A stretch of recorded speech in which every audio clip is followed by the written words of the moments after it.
Fala pessoal, tudo bem? Fabiano Caprio. Hoje a gente está aqui com o Félix. Vamos conversar aí um pouquinho aí da participação social de forma geral das pessoas, né? E bater um papo aí. Félix, vamos lá, se apresenta. O espaço aí agora é todo seu. Se apresenta e fala um pouquinho de você.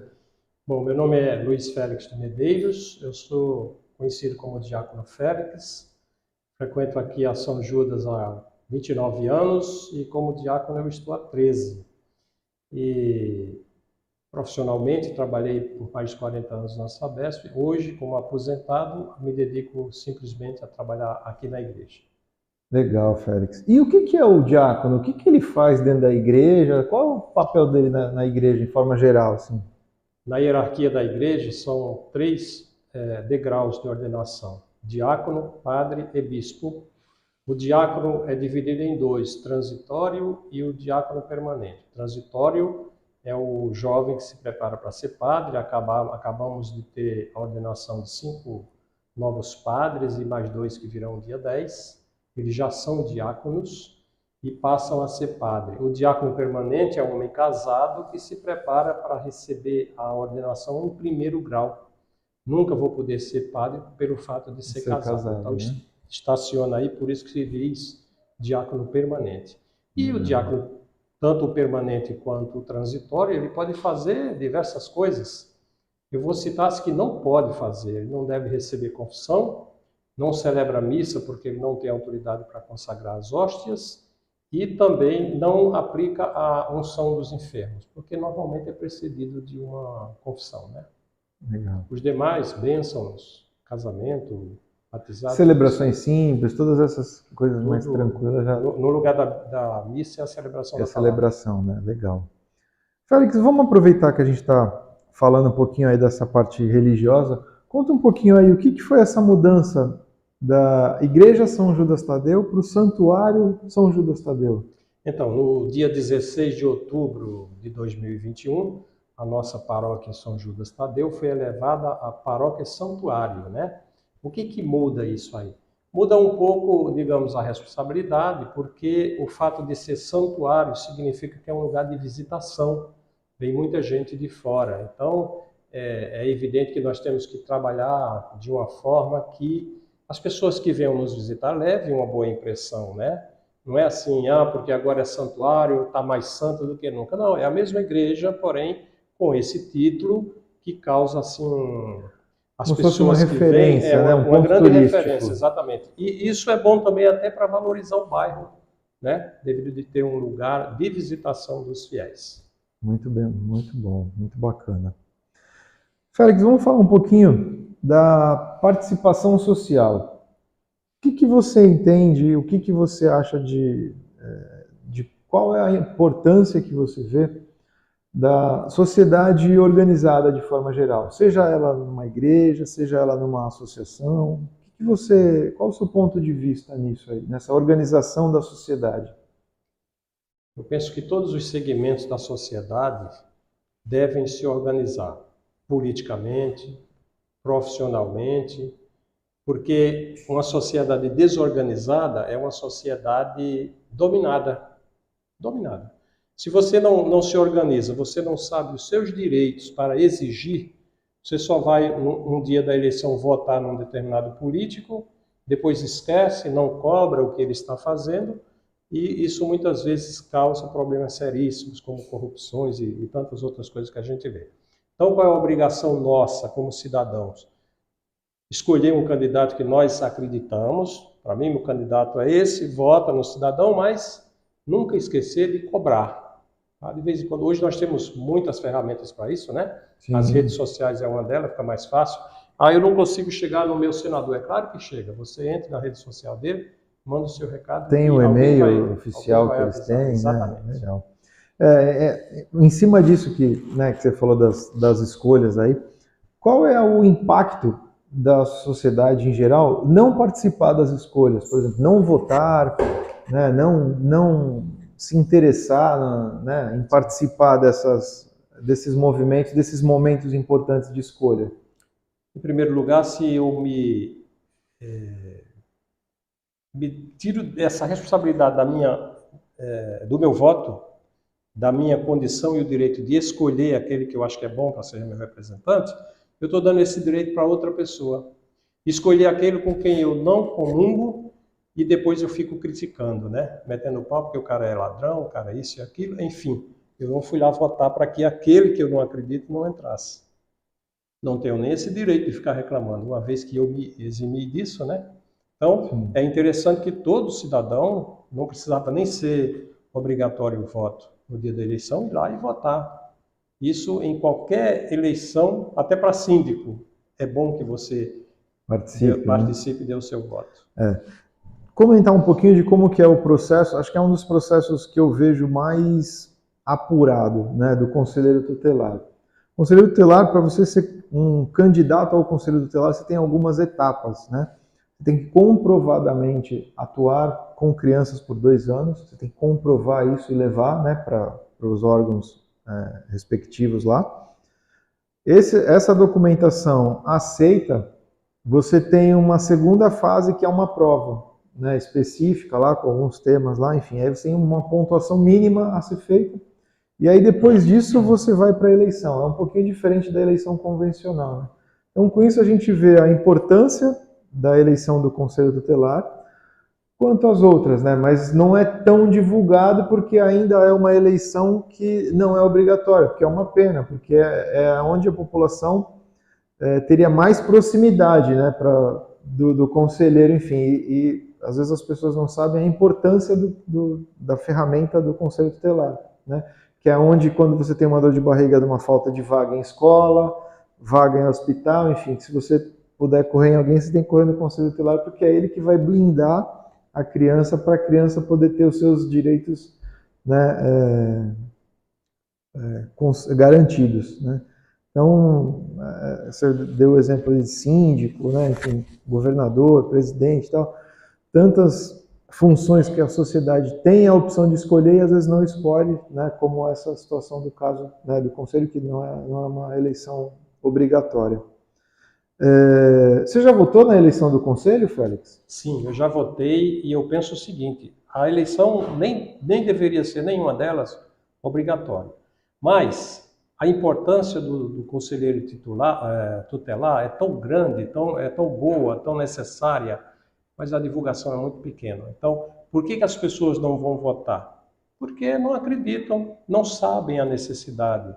Então, o que deve ser feito? Não é obrigar o cidadão a ir votar, mas sim fazer um trabalho de conscientização para que as pessoas entendam que aqueles grupos de homens e mulheres que se candidataram ao Conselho Tutelar, eles são pessoas preparadas para cuidar do bem-estar dessas crianças, principalmente crianças que são abandonadas, crianças que são maltratadas pelos pais. Crianças, entendeu? Que têm alguma fragilidade. O que precisa melhorar e muito é justamente a divulgação, porque muita gente não sabe o que é o Conselho Tutelar. E tem uma outra situação também, né? Como é uma eleição eletiva, né?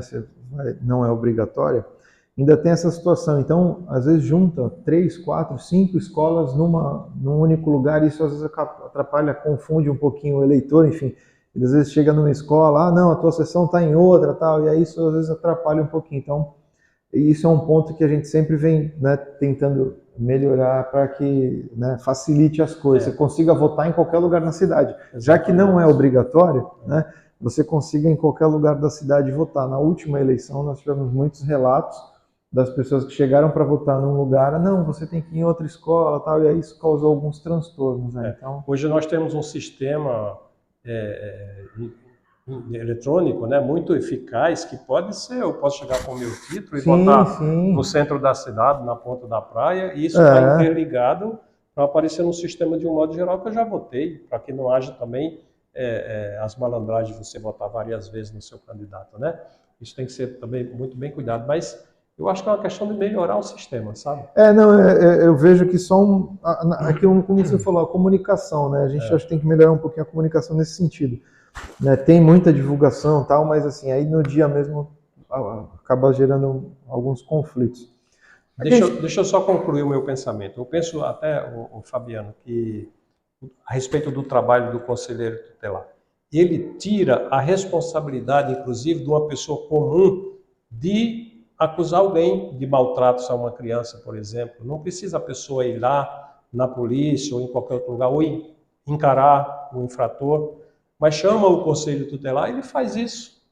Eu não preciso me expor, entendeu? Sim, Para evitar sim. confusão, evitar até mortes, né? Se eu estou acusando o cidadão, de repente, se ele está judiando da E tem que ser uma situação que tem que ser avaliada, Exato. pesquisada. Se ele está que às maltratando vezes... o filho ou o enteado, imagino que ele não quer fazer comigo se eu for delatá-lo, né? Então, Não, de suma é uma importância. ferramenta que tem que ser melhor utilizada até pela certeza. sociedade de forma geral. Entrando um pouquinho no tema da criança, Félix, qual a importância da criança fazer alguma atividade fora de casa? Seja um balé, uma natação, um esporte, né?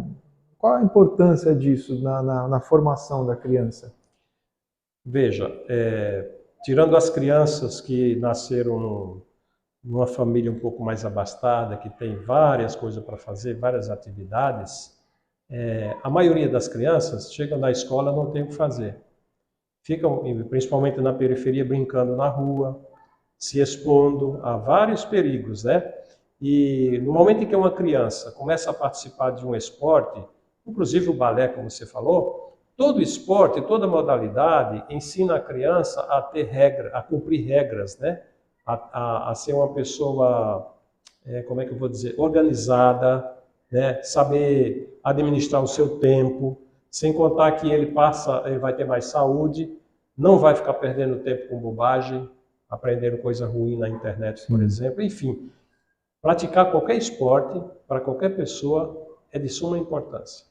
Entrando um pouquinho na formação aí, como a gente está falando, vamos aproveitar o tema, né, e o momento. Qual a importância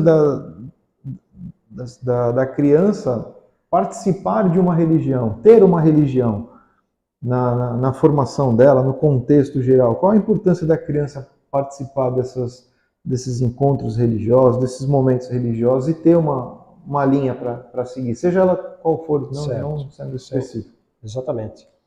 Bom, muitas pessoas são contra religiões. Muitas pessoas pensam que a religião foi criada para dominar o homem, mas não é nada disso. A religião, seja cristã ou não cristã, é de suma importância, porque todas as religiões ela têm seus métodos e pensam em um Deus.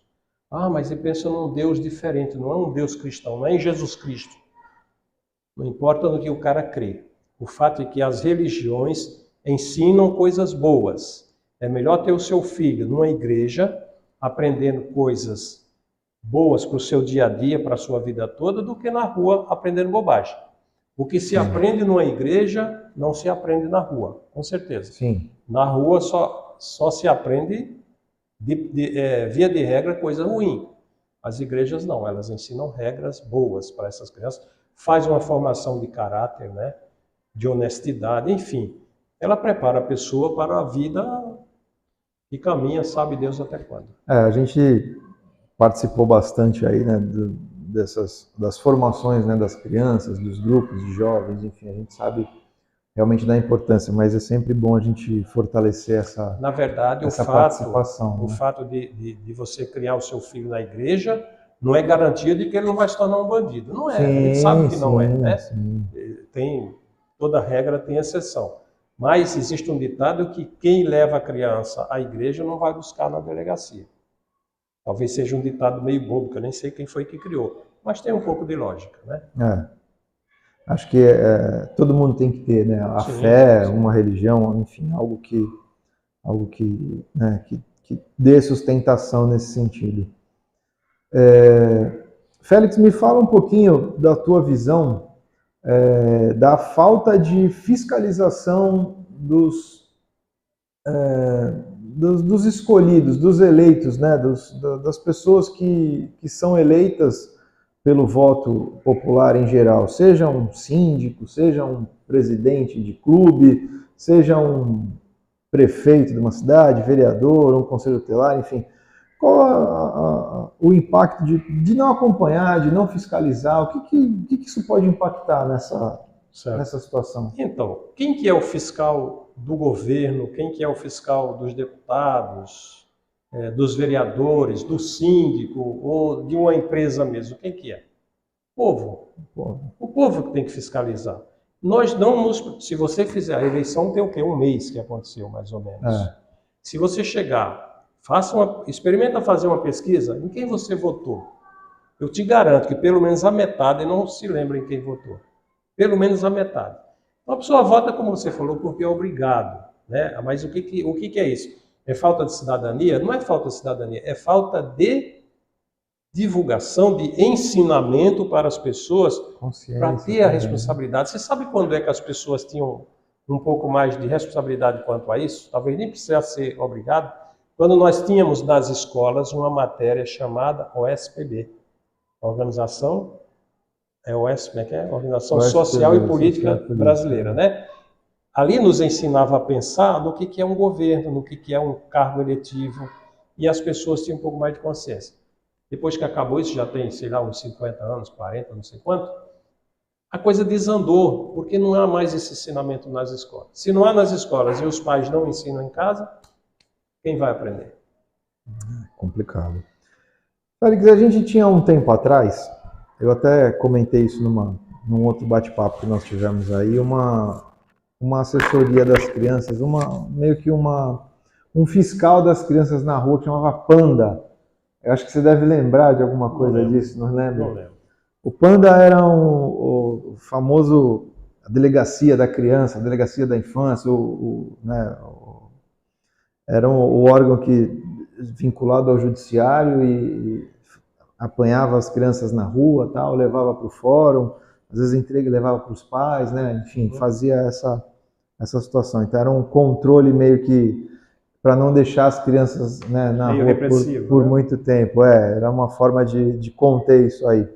Então eu lembro que, né, a gente às vezes ficava na rua lá, olha, o Panda vai pegar vocês, tal. Aí a molecada corria, às vezes não sabia nem o que era, mas já corria.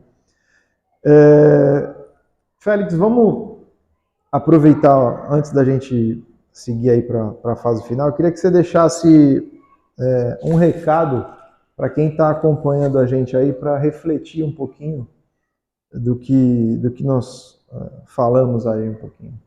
Então, por exemplo, participar da vida política do país é não só um direito como cidadão, mas é um dever, né? Como nós acabamos de falar, eu dou o meu voto para um cara que eu nem conheço e depois eu largo lá. Quando nós votamos em alguém, seja que cargo que for, nós estamos lidando, especialmente os cargos mais, né, de governador, senador, de presidente, prefeito. Eu estou dando para a pessoa um cheque em branco, eu estou assinando um cheque. Olha, faça da minha vida o que você quiser. Os senadores, os deputados, porque são eles que criam as leis. Então, eu lhe dou esse direito de escolher o que você quer como que eu viva. Você quer que eu viva pagando um monte de imposto? Eu vou viver. Aí eu vou xingar o governo. Por que eu vou xingar o governo? Se eu lhe dei esse direito. Eu costumo dizer, por exemplo, quando as pessoas começam a falar, eu pago mais de 33% do meu dinheiro, eu pago de imposto. Ô, meu amigo, aí eu lembro aquela passagem bíblica, né? Dai a César o que é de César e a Deus o que é de Deus. Sim. Quem fez isso, quem fez essas leis, foram pessoas que você colocou lá. Ou não, né? Mas que alguém colocou. Mas todo mundo reclama, mesmo os que votaram naqueles políticos que fizeram essas leis tão sufocantes, né? Tão agressivas. Alguém colocou ele lá. E é atingido tanto quanto quem não votou no cidadão, né? Quando você, eu brinco que é aquela história de você chegar num restaurante lá, o que você vai comer? Tá? Não, a mesa do lado que vai escolher. É mais ou menos isso. Você pode até não querer participar, mas você vai ser impactado por isso aí. Então o importante é não deixar a política te dominar, né? Mas você agir ativamente dentro da política. Porque você querendo ou não, a política está na sua casa, está na sua igreja, na sua escola, na rua, no seu trabalho, em todo lugar tem política. Você tem que viver de acordo com a política. Não tem. Eu poderia dizer assim, Fabiano, é um mundo de escolhas, né? Você acorda e escolhe se vai tomar banho, se vai escovar o dente, se vai tomar café, enfim. Eu poderia fazer uma comparação. Eu tinha um amigo que faleceu agora em setembro, o pastor Ciro, não sei se você chegou a conhecer, que a gente conversava muito, né, sobre diversas coisas. E ele falou uma vez uma frase que me marcou, né? Ele falou assim: Félix, eu não tenho como não conviver com o pecado. O pecado está à minha volta. Onde eu estou tem pecado. Agora eu posso escolher a não viver no pecado. Tá percebendo a diferença? Sim. Mesma coisa é a política. Eu não tenho como viver sem a política, né? Mas eu posso fazer da política uma coisa boa para mim, para os meus vizinhos, para as demais pessoas. Uma boa escolha, uma boa participação, é bem por aí mesmo. Félix, eu queria que você deixasse uma frase aí de reflexão para quem está acompanhando aí a gente. Eu escolhi uma frase aqui de Santo Agostinho, né? E ele diz assim: se pode ser melhor do que és, é evidente que ainda não és tão bom assim, como deveria ser, né? Não é tão bom como deveria ser. Eu achei essa frase espetacular. Aí eu comecei a me analisar dentro dessa frase, né? Porque às vezes a gente se sente maioral, né? Às vezes a gente vê pessoas fazendo coisas erradas e nossa, eu não faço, né? E então, quando você fala uma coisa assim, você já está se sentindo melhor que aquela pessoa. Sim. E quando você vai ver, de repente, você está, né, fazendo um monte de bobagem. Então, é nesse momento que você deve refletir e dizer, opa, eu tenho que melhorar muito, eu não sou tão bom assim, né? É isso que Santo Agostinho... uma vez eu estava numa reunião, até foi engraçado, foi uma reunião aqui na igreja, aqui a gente estava, né, na época, estou vendo aqui a foto do Padre Chiquinho aqui, e o padre até estava, né, nessa reunião, tal. Aí na conversa, tal, a gente estava conversando uma situação que, né, não foi agradável, a gente estava esclarecendo o que realmente aconteceu, tal. Aí eu dei o exemplo, eu falei, poxa, mas a gente também tem que tentar se colocar no lado do outro, entender todo o cenário antes de bater o martelo. Aí todo mundo, não, mas por quê? Eu falei, pô, será que você nunca passou um sinal vermelho? Será que você nunca atravessou na calçada, na faixa do pedestre, quando o sinal estava aberto para os carros? Cara, você errou. Ah, mas aí você está sendo juiz de novo, porque você está medindo, quer dizer, o seu erro é menor ou maior do que o meu? Pô, você errou. Você nunca acha que o seu erro é maior que o do seu. É sempre assim, não, aquele ali roubou R$10 e aquele roubou um caminhão de... Cara, ele errou igual. O erro, né, não justifica, né, uma situação dessa. Félix, eu acho que é isso. Queria agradecer aí você pela atenção, pelo momento, pelas palavras, né, pelo tempo aí que você está disponibilizando aí pra gente. Não por isso. Fique à vontade, se você quiser deixar mais algum recado, que é sempre bom aí passar um pouquinho da experiência aí, algo que você queira vir à sua mente, que você queira deixar de recado aí para... O que eu quero dizer é que a gente sempre aprende, nós nunca sabemos tudo. Então, quando alguém vier falar para você de uma situação, de algo diferente, por exemplo, falar do Conselho Tutelar, e você não conhece, pede a explicação para quem está falando. E aí você toma a sua decisão se você deve ou não eleger alguém para cuidar da segurança dessas crianças. Que Deus abençoe a todos. Pessoal, fiquem todos com Deus. Grande abraço. Félix, obrigado.